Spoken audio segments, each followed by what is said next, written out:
Well, the Nicholasville Police Department has released a statement following the shooting and death of Desmond LeDuc, and a recap of the political forum last night is up as well. But first, in our lead story of the day, a 15-year-old student is in custody after bringing a gun to a Lexington high school. Earlier this morning, Henry Clay was placed on lockdown following reports that a student had brought a handgun onto the school campus. Another student alerted officials to the gun. The student in question was then found, and that gun was found in a bag in a classroom. It is unclear at this point how the student got the gun on campus. Parents were originally told that if an evacuation was necessary, students could be picked up at Southland Christian Church. When the authorities deemed that the evacuation was unnecessary, parents were advised to pick up their students at Henry Clay. Students were then released on a one-by-one basis to parents or guardians. The student has been placed under arrest and will be charged with possession of a loaded weapon on school property. According to school officials, no credible threats were ever made to students, teachers, or staff, and no one was injured in the incident. School counselors will be available on campus tomorrow. Well, in an update to a story we've been covering here on WBON TV all week, the family of Desmond LeDuc spoke out earlier this week, claiming the death of LeDuc was in an unlawful manner. The Nicholasville PD now continuing to cooperate with the Kentucky State Police. They are reporting that they are not disputing the claims laid out in a statement released by the LeDuc family and are working with KSP to resolve the investigation into the incident. The situation is still ongoing, and of course, we're going to keep you updated as more details do become available right here on WBON Channel 9. Well, counterfeit money is becoming a problem in our county. Richmond Police Department wanted to assist the citizens of Madison County and host a conference to explain the differences between counterfeit and real money. With more on that public conference, here's Austin Hanks.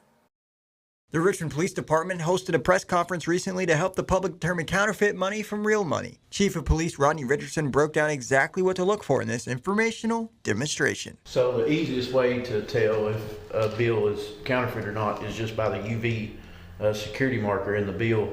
So if you see that is green and that's white, that's your fake ones on top. And your real bill here will also have the same marking on the back, whereas the fake ones kind of fade out where it's only on one side. There's also another thing you can use, and that's the hologram on the bill, which if you look at the real bill, the hologram, you know, basically it's a picture of President Grant, and his hologram is right there. But if you look at one of the fake bills, it looks almost like it was drawn by a kid.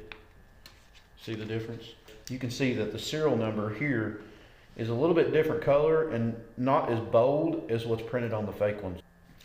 The 50 also is just a little slightly different color than the fake ones. And it also shimmers in the light. You can tell it's printed with ink.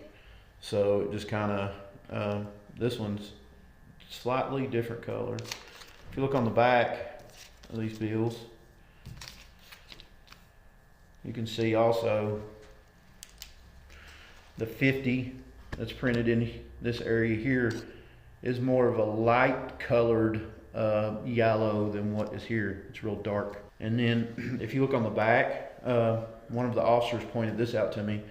The details on the trees, see the details on the trees are blurred together. They're not as, you see that one? See all the leaves? Now look at those two. It looks like just a blur of ink on all the trees in the back.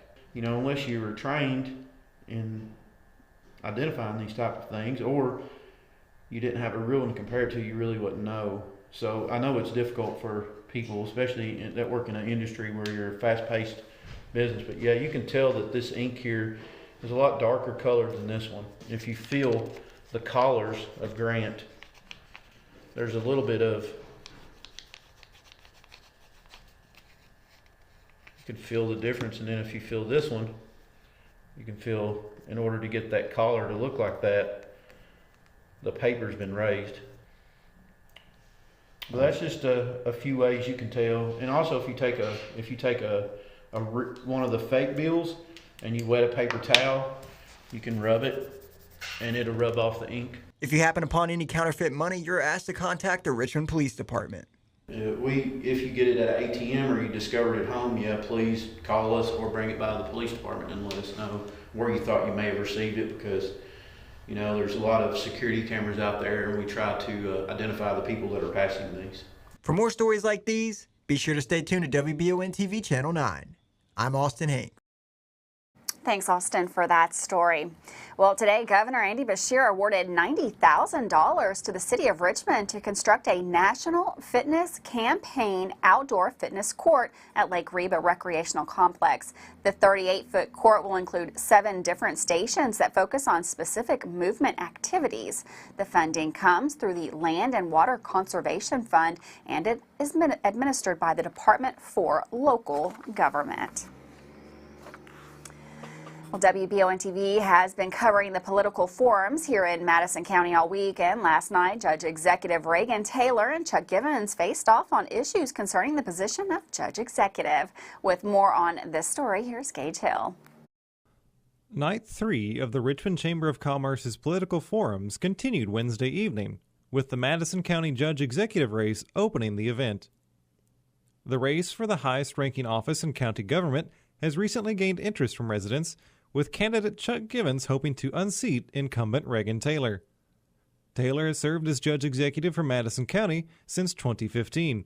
When asked what the priority is moving forward in the county, Taylor cited job growth as the primary concern for his office. The loss of jobs, the Bluegrass Army Depot, the D-mill portion of that going away in the next 4 or 5 years, we have to replace those 1,400 jobs. We have to bring industry here that's out in our county. But we don't benefit from revenue when it comes to occupational tax or net profit tax and jobs that are inside the city limits. We have to create our own revenue streams out in the county with jobs. Later during the forum, Chuck Givens provided examples of businesses that have left during that time. Instead of losing business, we should maintain and try to nourish the ones we have. First of all, don't lose one after another down that bypass. Drive down the bypass and look at the lots that have been emptied. I'm not going to let anybody go broke if I'm judge. I'm not going to let them go under. I'm going to find a way to help them to maintain their business. It's not one. I got a list of 10 here that's left us since our judge has been in office. The strong emphasis on job growth in the county stems from the upcoming dissolution of the Bluegrass Army Depot's demilitarization branch and subsequent loss of jobs and revenue associated with the facility. When you have $40 million coming in from a project like that, you don't increase your budget by $50 million. We went from $40 million last year to $50 more million this year, over $90 million. If you have $40 million, your budget's $40 million, we kind of got some kind of a meeting in the middle there. But I would no way have increased this budget. As far as offsetting that problem, you're going to have to do a lot of things. There's going to have to be cuts. You're going to have to make cuts in this community, or you're going to have to raise taxes. And I'm against both. Our budget last year was $107 million. This year it's $95 million. Yes, our budget's $95 million. $39 million of it this year is CSEP dollars. You take that out, it's simply a pass-through. We're doing an economic resiliency study through the Bluegrass ad. I mean, we're already preparing for a post-CSEP Madison County because we want this CSEP program to leave a lasting, positive impact on our community. During closing remarks, both candidates expressed a common acknowledgement of issues within the growing area. I've just been so amazed at the people that have come to me telling me how they feel like they're no part of anything that goes on. And I think to myself the same thought sometimes when I'm not involved, or maybe I'm just not smart enough to know how to punch that computer the right way. That shouldn't be the only way you have information. And when you have a town hall, it shouldn't be on election year. You should have town halls all the time. The people of this county is all that matters. It's not about money with me. The truth is that we will always have challenges as our community continues to grow and the demands of that growth increase.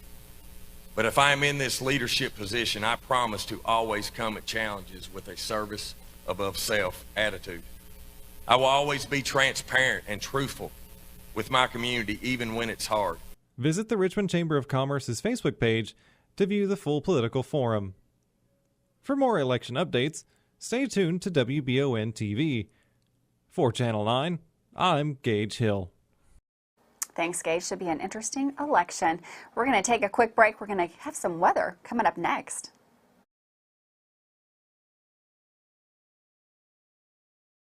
The city of Richmond has seen improvements over the years, but I have seen firsthand that there is more to be done. The citizens of Richmond deserve a better quality of life, more economic opportunity, and a revitalized downtown area. If we want a prosperous city that is moving forward, we need to focus on improving our streets, sidewalks, and infrastructure. We need to work together to help Richmond become better. A vote for me is a vote for better. I'm Mindy Goebel, and I'm asking for your vote. Proceeding paid for by candidate. Hi there, I'm Alan Feldhouse Jr., head basketball coach at Madison Central High School. Here at MCHS, we have built a winning team. I'd like to tell you about another local winning team, family-owned and operated Bluegrass Restoration and Construction. They specialize in roofing, general construction, and home maintenance services. Just like on the court, you need a team that will work together to get the job done, and that's exactly what BRC does. Give them a call at 859-353-1133. Roll Tribe.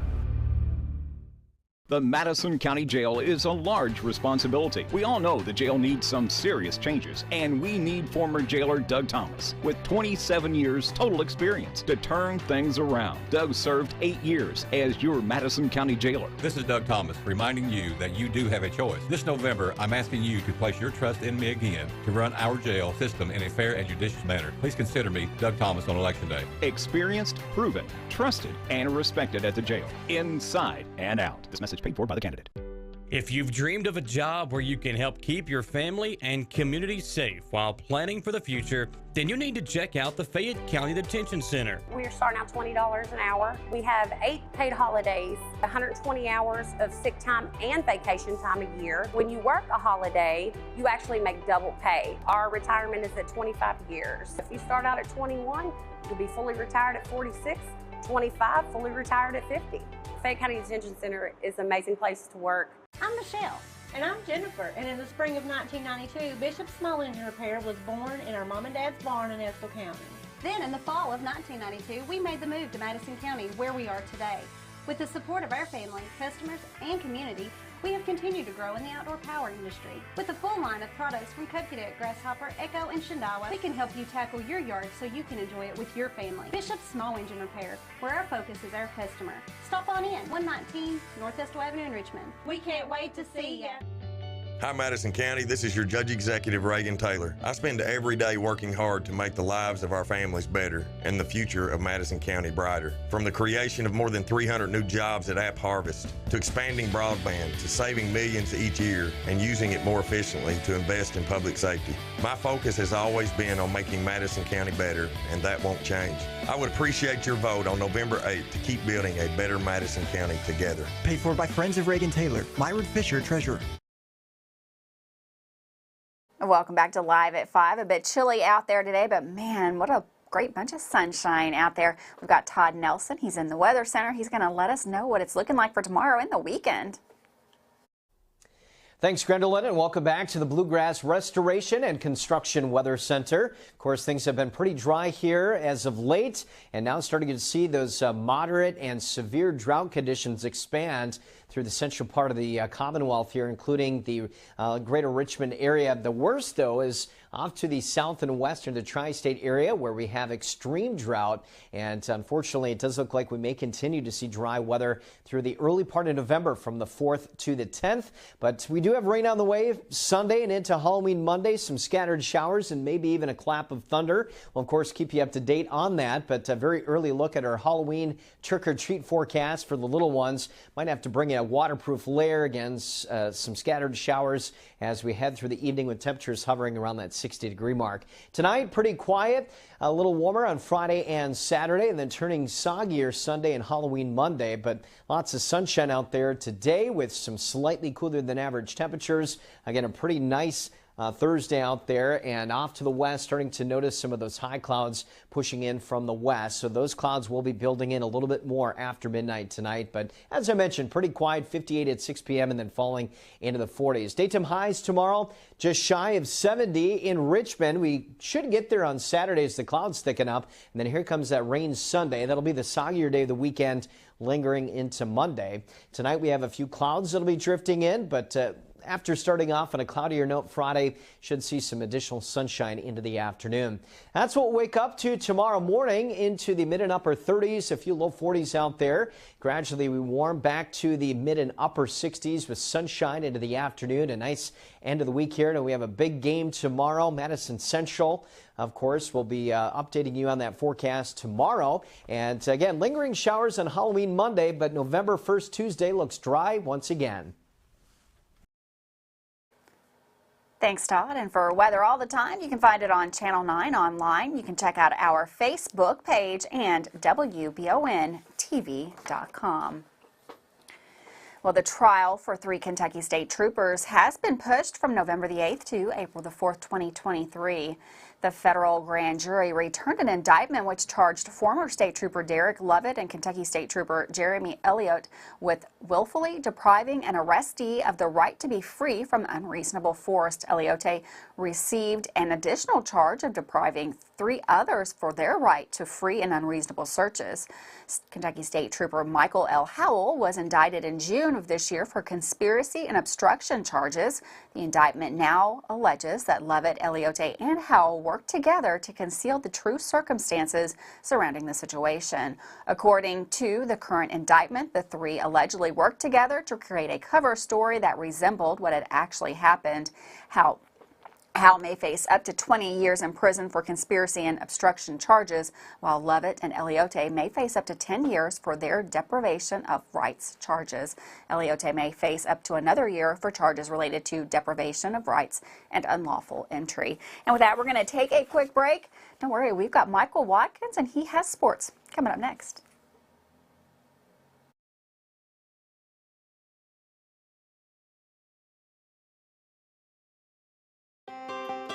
Davis & Powell Funeral Home in Berea. From our attention to detail, a diverse staff, and the best aftercare in the business, there's no better local choice to take care of your family in a difficult time than Davis & Powell. Call in to discuss pre-planning and preparations so there'll be no additional burden on your family. Davis & Powell Funeral Home in Berea. For additional information, check them out at davisandpowellfuneralhome.com. Davis & Powell Funeral Home, always going the extra mile. Choose Mercy Health, Markham and Wallace Hospital for your health care. Consider having your preventative care such as a CT lung screening, a mammogram, or a colonoscopy at Markham and Wallace Hospital. You can feel safe to come to the hospital campus. Following CDC guidelines, our care team is doing everything possible to ensure your safety and well-being. For more information about Markham and Wallace Hospital, call 606-723-2115 or visit mercy.com. Madison County Sheriff Mike Coyle pledges to keep our community safe. Sheriff Coyle is currently in partnership with the Madison County School System and has recently employed 4 deputies as school resource officers to protect our most valuable commodity, our children. Under Sheriff Mike Coyle, the Madison County Sheriff's Office has received numerous honors, including being one of very few sheriff's offices accredited in Kentucky, meaning their professionalism, standards, training, and policies are all exemplary. Sheriff Coyle has received the coveted Sheriff of the Year award during his tenure. This is Sheriff Mike Coyle. This sheriff's office serves everyone, Democrats, Republicans, and Independents. On November the 8th, vote to keep Mike Coyle your Madison County Sheriff. Sheriff Coyle is passionate on his commitment to fight the drug epidemic in our communities. His office has been honored and requested to partner with several federal and state agencies seeking help in cases. Mike Coyle is running on his character, morals, proven record, experience, and his dedication and vision for the office going into the future. Proceeding paid for by a candidate. Hello, my name is John Tudor. For the past 8 years, I've had the privilege of serving as your 3rd District Magistrate. We have blacktopped more than 35 roadways in our district and made numerous bridge improvements. I have also worked to bring over 300 new good-paying jobs to the 3rd District. I am currently working to bring broadband internet to all areas of the county. This is not a political office. It is an office for all the people of this district. So November 8th, I ask for your vote and support to keep John Tudor Magistrate. This is John Tudor, and I approve this message. Welcome back to Live at 5. While the EKU football team is in the heart of conference play, the basketball season is right around the corner with both men's and women's hoops starting up on November the 7th. Yesterday, the 2 programs held Media Day as they get ready to begin the season, and Michael Watkins has the details for us in today's Sports Report. Yesterday was EKU Basketball Media Day for both the men's and women's programs as both teams set to embark on their second season in the Atlantic Sun Conference. On the women's side, Greg Todd is excited about several of his new players and the style of play his team will run this year. We were able to pick up some players in the transfer portal. I think our staff has done a really good job developing players from last year to this year, and definitely excited about what this season will bring us, and looking forward. We've got a unbelievable schedule. We got to go to the Bahamas in August. I played a couple games there. We've got 3 home games to start our season. Then we have an amazing trip to Ireland. We come back from that. We've got some rival games to play, and then we're off to a trip to Boston and New York before we come back and start ASUN conference. So as far as our team this year, we will be small.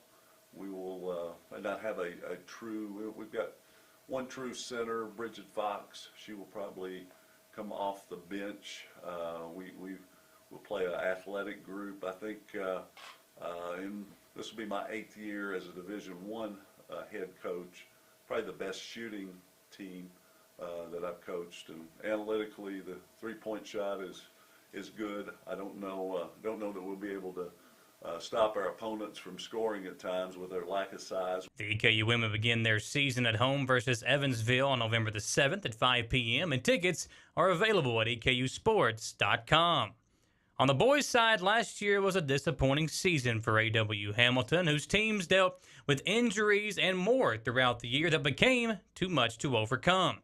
This year, the Colonels bring in 9 new players, several who will see important roles on a team that hopes to compete for an ASUN Conference title. So we got 9 new guys, but that's the world we live in college athletics now. So it's exciting. I love our group. You know, when I think about our group, you know, I love the buy-in with this group. I've been doing this. This will be my 11th year. Every group I've ever had has bought in. But this group they want more, and that's a reflection of the leadership that we got. When you look at Michael Marino, Cooper Robb, Tay Blanton, those guys are eager to get back on the floor. We went through so much adversity last year. Those guys were eager in the spring to get back going, and they've all done a phenomenal job. This has been a fun group to coach. We got to go to the Bahamas this summer. That was huge for us. It was huge for our growth. We have young guards. You know, in today's world, it's obviously you got to win in recruiting, but now you got to win in the transfer portal. We got a great schedule. We're excited about it. Love the leadership of this team, and we look forward to this season. Look forward to playing in the ASUN again.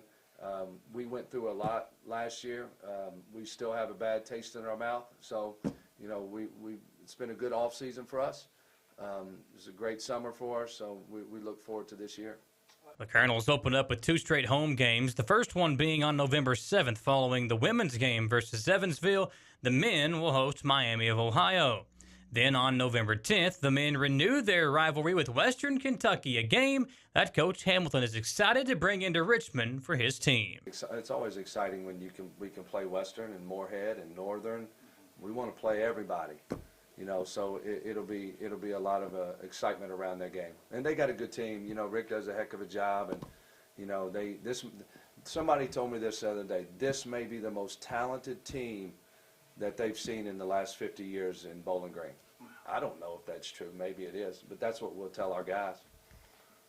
Tickets for the men's games are on sale as well at EKUsports.com. For WBON TV Sports, I'm Michael Watkins. Thanks, Michael, for that sports update. We're going to take one last break. We'll be right back with more news.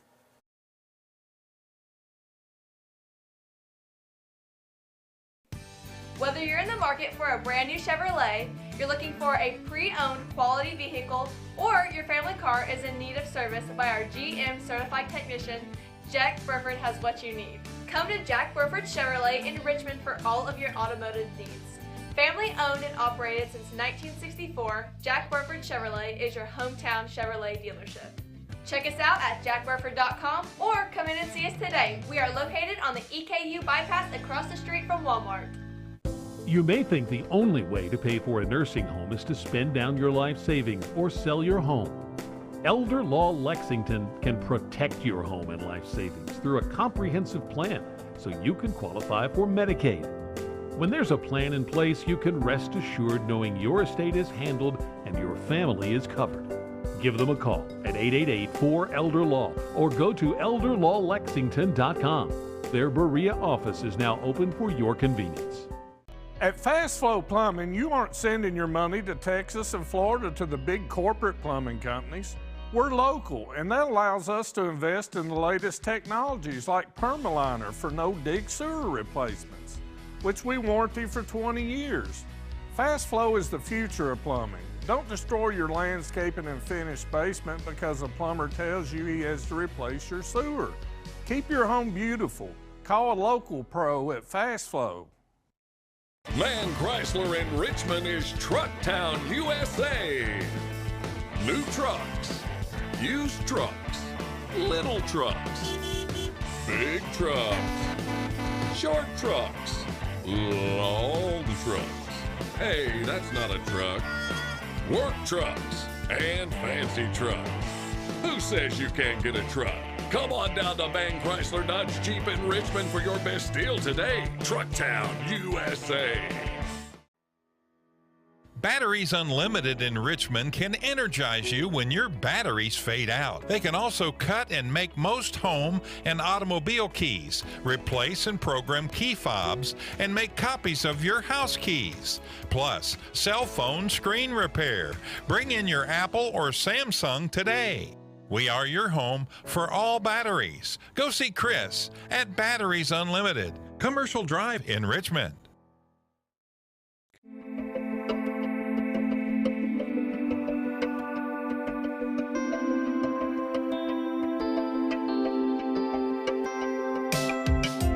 Granite, marble, and quartz for any surface.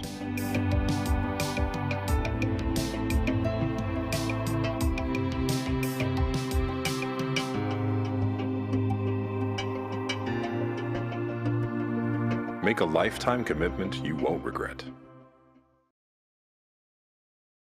Welcome back to Live at 5 on WBON Channel 9. We're a very local story. They start right here. Well, 2 Tennessee men are facing drug charges after being arrested for possession of crystal meth. Earlier this month, a Laurel County Sheriff's deputy deployed his K-9 unit to search the vehicle occupied by Kenneth Broyles and Ernest Triplett Jr. when the 2 men began acting suspiciously during a routine traffic stop for a disregarded traffic light. Approximately 3 pounds of crystal meth and 2 firearms were discovered by the deputy upon conducting a search of the vehicle after Maverick, the K-9 unit, positively indicated drugs in the vehicle. Both Broyles and Triplett Jr. are being held in the Laurel County Detention Center.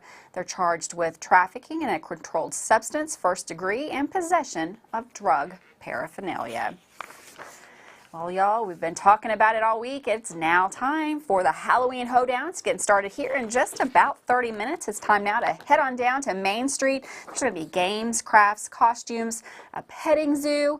There's snack food, inflatables, and vendor booths. It's going to be happening from 6 p.m. tonight until 8 p.m. on Main Street in Richmond. Grab the kiddos and go on and have a very spooky time. Thanks so much for joining us today. We'll be right back here tomorrow with the Weekender Report and more news, weather, and sports. Have a great day. We'll see you tomorrow live at 5.